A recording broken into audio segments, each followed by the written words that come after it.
হে আল্লাহ, দয়া ও রহমতে করো আমাদের সর্দার ও নেতা হযরত মুহাম্মদ সাল্লাল্লাহু আলাইহি ওয়াসাল্লামের প্রতি এবং তার বংশধরের প্রতি, যেমন তুমি রহমত করেছ হযরত ইব্রাহিম আলাইহি ওয়াসাল্লাম এর উপর, তার বংশধরদের উপর। নিশ্চয় তুমি অতি উত্তম, শুনে আধার এবং মহান।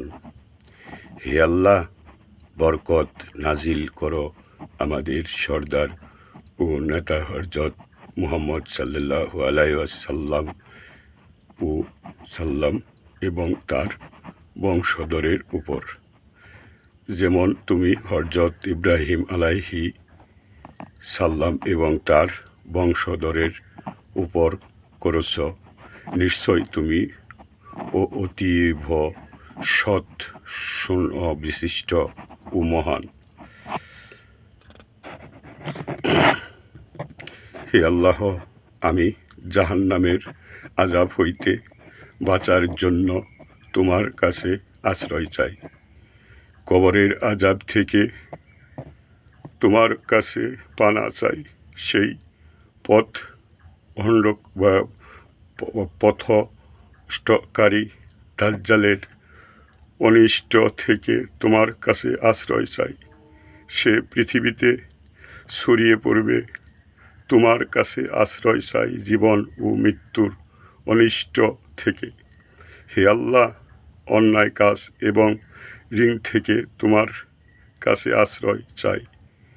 এই দোয়া পাঠ করার পর নামাজ পড়তে হইতো। রাব্বুল আলামিন দরবারে থেকে বিদায় নিয়ে সর্বপ্রথম ডান ও বাম দিকে ফিরে উপস্থিত সকলের এবং দুনিয়ার প্রত্যেকটি জিনিসের জন্য রহমত ও শান্তির প্রার্থনা করতে বলতেন। হে আল্লাহ, হে আল্লাহ, হে আল্লাহ, আপনাদের প্রতি আল্লাহর শান্তি ও রহমত বর্ষিত হোক। এটা যেন একটি সুসংবাদ। নামাজের পর আল্লাহর দরবার থেকে এটা নিয়ে আপনি ফিরে এসেছেন। এভাবেই নামাজ আদায় করার আমাদের একান্ত।